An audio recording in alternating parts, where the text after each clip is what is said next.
Hi guys, so for this video we will try to solve another circuit using the nodal analysis that we have learned in the previous discussion. So for this problem we need to identify or determine the current flowing left to right through 15 ohms resistor. So if it's going to be left to right, then we will label it as I15.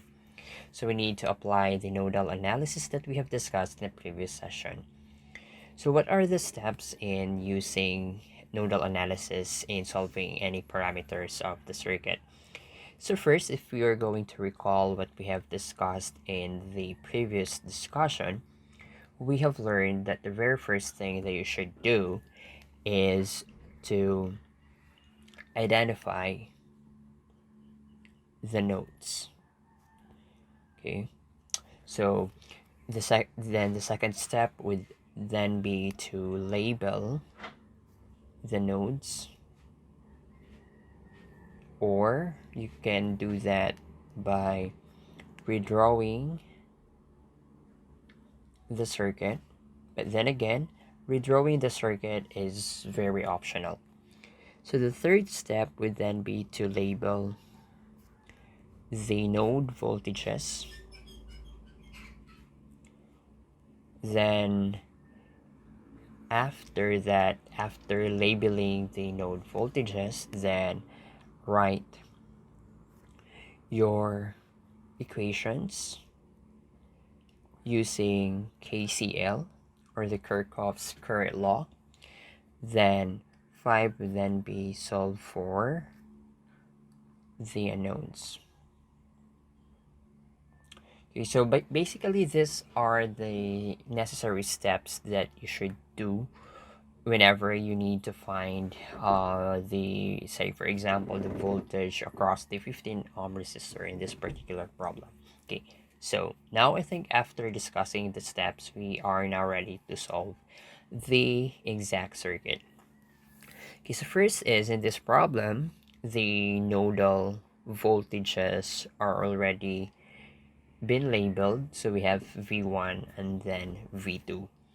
So before anything else, please bear in mind that you really have to simplify your circuit first before you will proceed to any of the steps mentioned in solving nodal analysis. So say for example, what I'm really trying to say here is, for this circuit we can immediately evaluate the circuit, that we can immediately or instantly simplify it. So I am referring to the series connection of our two resistors here. So with that, we can eventually say that this series connection of the 7 ohm resistor and then the 3 ohm resistor would just then be replaced by 10 ohm resistor. So if we are going to redraw our circuit here, we would only be simplifying it into our 10 ohm resistor. Then we need to write our 15 ohm resistor here. Then we also have the 5 ohm resistor here, and then our independent current source, which is 4 ampere. Then we also have here the 2 ampere. Okay, so we now we were able to simplify the circuit. So again, this will be our V1 or node 1. This will be our V2 or our node 2. Then we can now apply the concept that we have learned in our previous discussion. So the redrawing the circuit again is optional, but for the sake of example and demonstration, I will show to you how to do it. Because if we are going to redraw the circuit here, so this will be our node 1 here, our node 2 here, and then our reference node again. Reference node is the node where the most with most components being connected. So we have 1, 2, 3, 4 being connected in our reference node. Okay, so if we are going to redraw it, so it would be more easy if we will start with the 15 ohm resistor here, then the simplified resistance of 10 ohm, and then we also have here the 5 ohms, then our independent current source, which is equal to 4 amperes. Then we also have our independent current source in this side with 2 amperes. Then this will be our V1 and this will be our V2. So this is how you draw the circuit. So now we are ready to, and please don't forget to write the unknown here, which is the I15. So now we are now ready to solve the circuit using the concept we've learned in KCL. So again, KCL at node KCL KCL at node 50 at node V1. Okay, so we have here the summation of current in is just equal to the summation of current out. Then we need to identify our current. So we have here current into our V1. We already have our I5, and then we can also be able to have here, so we can just write 2, then okay, no, this is already 2 ampere, then we can label this one as I10 for your 10 ohm resistor. Okay, so now we are ready to apply the concept we've learned in KCL. Okay, so the summation of current in is just equal to the summation of current out. So for our current in, we have here 2. Okay, so we can just leave the unit for now since we are confident that we will just be taking note of it in our calculation. Okay, so for the current out, we have here V1 minus 0, which is for your reference point. Again, the tail minus the head. So that's the system I am following. So we have here V1 minus 0 over 10 ohms. Okay, plus we have our current here, which is V1 minus V2 over, we have 15 ohms. Okay, so this will be our first equation.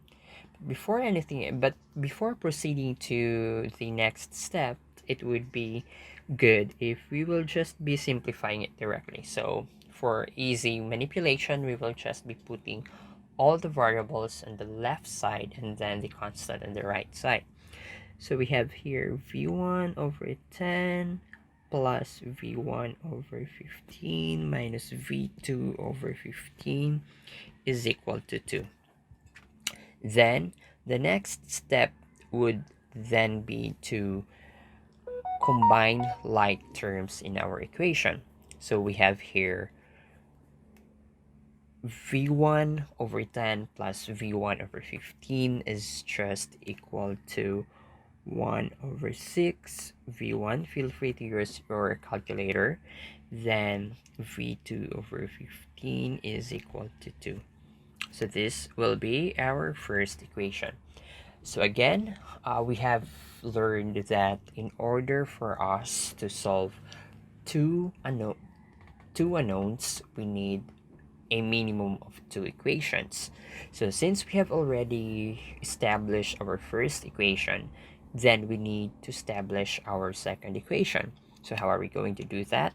Let's have KCL at node V2.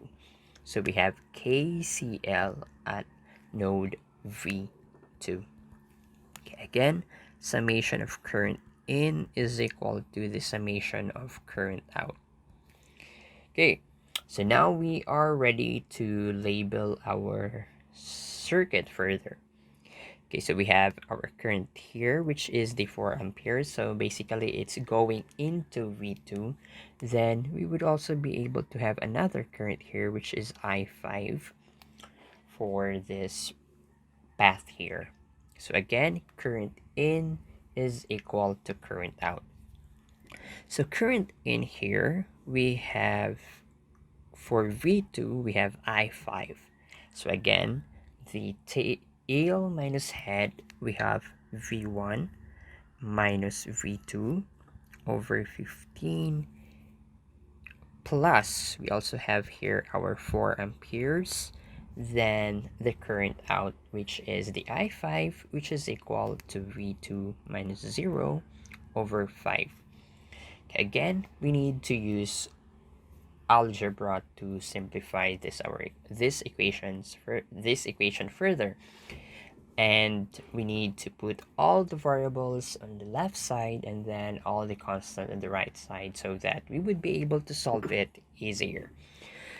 Okay, moving forward, we have here V1 over 15, and then we have here V2 over 15 minus V2 over 5 is equal to negative 4.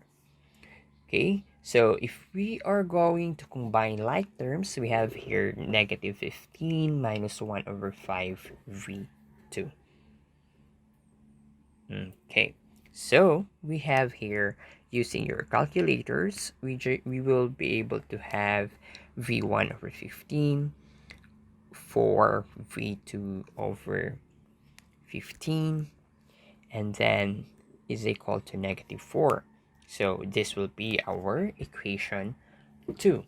So now we are ready to solve the values for V1 and V2 because, again, the minimum requirement to solve two unknowns would then be two equations. Okay, so using your calculator, we would be able to find the values of V1, which is equal to 20 volts, and then your V2 is equal to 20 volts as well. Okay, so it means that our V2 here, V1 here is 20 volts, and V2 is also 20 volts. So this is a very unique situation, because if V1 is equal to V2, then if we are going to find the value of I5, that would then be equal to I5 is just equal to, that's gonna be V1 minus V2 over the resistance would then be 5. Okay, so I5 is equal to V1, we have 20, V2 we have 20 over 5, which is then equal to I5 is just equal to 0 ampere. This means that there is no current flowing into the circuit for I5 ohm resistor.